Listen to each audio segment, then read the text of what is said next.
I got my first mobile phone when I passed my driving test and my mum wanted me to have a way of getting help in an emergency. That was about 17 years ago. Text messages didn't become mainstream until I was in my second year of university. I think I bought my first mobile when I was in my third year, and my sister then got my mum's mobile phone. And if you fast forward to 2014, I realized that I was kind of using the same old social technologies, and in the world of social, actually, they were quite old technologies. So I decided I would get a bit more cool, and I would use Snapchat. But when you've only got 4 friends, Snapchat isn't all that helpful there. So I've reverted back to my old ways. So that might lead you to question, why am I here talking to you about the impact of social? It's your technology, it's not my technology. Well, you're going to be moving into a world where social isn't necessarily the norm. Certainly if you leave academia and you go into a business world. There's a lot of people who are not used to open communication, to sharing. There was a time that email was the new social technology. Believe it or not, that was our social. And people have become very comfortable with it, a little too comfortable. I worked in one organisation where even the people sitting opposite me would email me their questions rather than just ask them. I got hundreds of emails a day. And in fact, right now, the average worker, not that workers are average, but on average, a worker spends 28% of their day just dealing with email. It's not even necessarily productive. That's about 2.5 hours. It's really not a great way to share information. And in fact, when it comes to working, you spend at least a day a week just trying to find the right kind of information to do your job. It's not efficient at all. But you see, business hasn't been all that connected. Where you've had stovepipes and very strict hierarchy, information doesn't necessarily get shared very well. People don't necessarily talk to one another. Now, the more successful businesses will have found a way to network informally. Now that we've got social technology, actually, they need to start investing in it and make a change. And it's not going away, which I think is a very good thing. And it's my job to help ensure people know how to use it. I wrote a blog a little while back because I was thinking about why has social stuck with us? Why has it been important? Why do we use it? And one of the things I referred to first was Maslow's hierarchy of needs. These are the fundamental needs that we have as humans, where if they are not satisfied, and food and water aside, we might not have physical repercussions, but we certainly feel tense and we feel anxious. And one of those particular needs is about belonging. It's about our sense of contact. And if you're not very good at face-to-face engagement, then, well, social technology can be really quite handy because you can meet other people without actually needing to speak to them. And if you are like me and you're just nosy and you want to know lots of other people and you find people interesting, well, social's another way to widen your horizons. There's another way to look at things, and it's our contribution to society. There's another need that we have to be respected, have self-esteem. And social technology allows us a really easy way to make a contribution, whether that's just contributing our thoughts or our ideals. Now, when it comes to respect, I would say that still in a virtual world, you need to earn respect. It's not automatically granted to you. And respect from some groups and virtual social groups will be more valuable to you than from others. Of course, that's just my tinkering with psychology. There is actually empirical evidence. So Harvard have produced the report on a study where they discovered that actually we just like sharing information about ourselves. And when it comes to business, which a number of you will move into, that information about ourselves could be our knowledge of a process, how to make it work. Or it could be our knowledge about how to make a customer engagement experience really awesome and not just the dreaded telesales call that you might get. Social technology has revealed that people are still important. So rather than replace us with robots, like has been happening for many years, industrial revolution, that kind of thing, social technology is helping us realize that actually we still matter. And I'm going to explain to you in a couple of ways that social technology shows how we matter.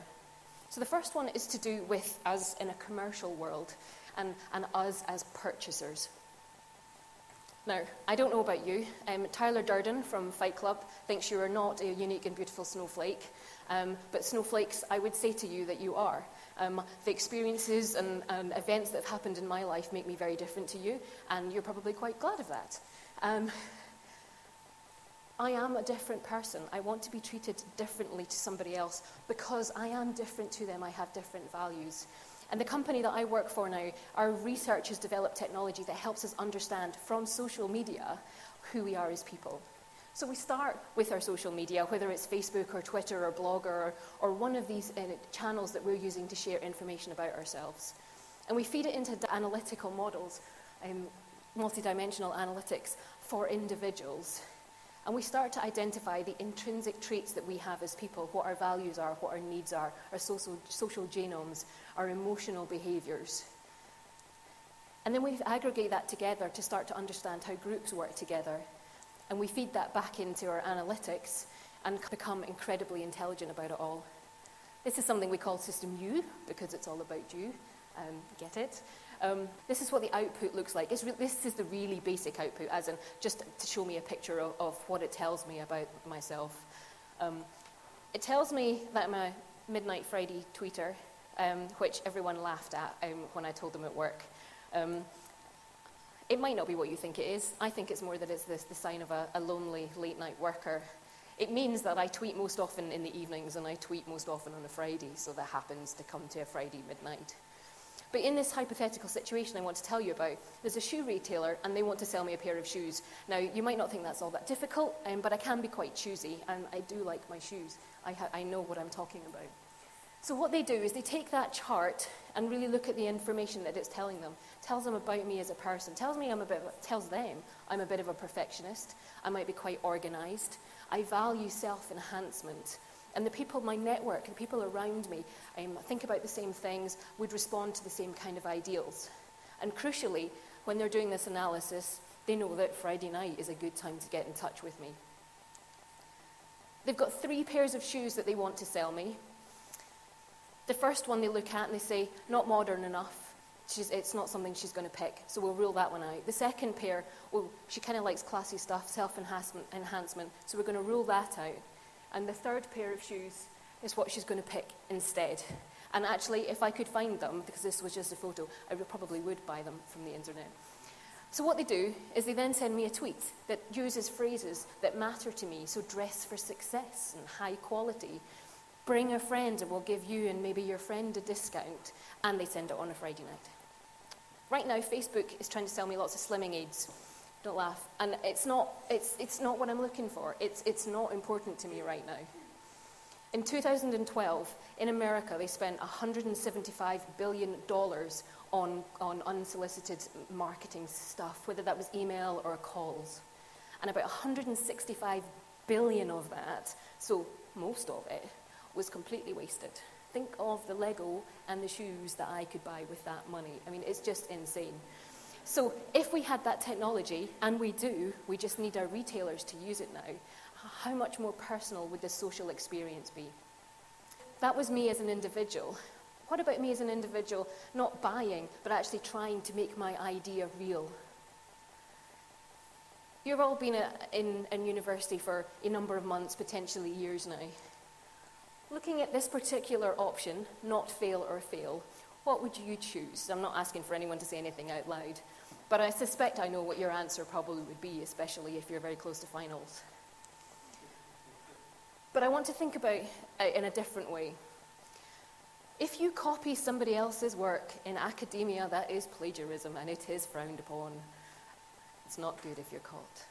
In the IT world, copying is done all the time. We call it asset reuse. It's absolutely essential because we can't keep inventing over and over and over again. It's a very different way to look at things. So if I was to give you fail or not fail now, what do you think the answer might be? Well, I'm kind of cheating because it's not either of the two. With social, we're now talking about the ability to fail fast, fail well, succeed. They're all, in a way, the right answer. Probably all of the above should be up there. So what do I mean by this? Well, in the past, if you had an idea for a product or a business or a service that you wanted to sell, you'd kind of document what it looks like, you'd create a plan, and then you'd get on your way of producing whatever it is you wanted to produce. And it might take you years, and you might do a little bit of testing with some small focus groups, but essentially, you get it to perfection and you put it out there, and you hope it works. And if it doesn't, it's probably a very expensive way for it to fail. Now we can do it in a slightly different way. So if you have an idea as a result of your things you've been studying, the research you've been doing, a dissertation, something like that, a project, what social allows us to do now is to develop something and very early on release it to a large group of people and get them to test it for us in real life. And you test how they use it, and if they didn't use it at all, then it's probably not so good, and you just fail fast. You don't spend any more money on it, so you haven't lost a great deal, I certainly would hope, and you plough your money into other ideas. If people are using it in a different way, or you discover they can get value from it in a different way, well, that's what we call failing well. So it's not really a failure. The original idea isn't quite going to turn out the way you expected it to be, but it's still successful. And then there will always be some people who the ideas just work straight away, and that's fine, they go straight to that. Let me give you an example. Runkeeper, you probably all heard of, but a fitness app based in the US, I believe, and their plan was to have what we call a freemium model. So you could get some basic capability for free, and then you could pay if you wanted more capability. But they realized that the data they were collecting, and if they opened it up to other people in another ecosystem, actually they could produce something much more profitable. They have this thing that they call a health graph. And the health graph they can use and take, and they can sell it to healthcare providers. So they don't need to do freemium anymore. It's free for everybody, and they're making their money from somebody else. So that's what we call failing well. And it's a great thing, and it's a great story. So with social, we can now have hyper-personalization. We can now get to us, the individual, and work out what it is we really want it, and when we really want it. And we've got a new way to think about failure, a new perspective. Given we're thinking about failing well being a positive thing, I know that right now a number of you are preparing for exams. So I'm just going to wish you success straight away, no kind of failure whatsoever. And it's Friday night, and I've got shoes to buy. So thank you very much.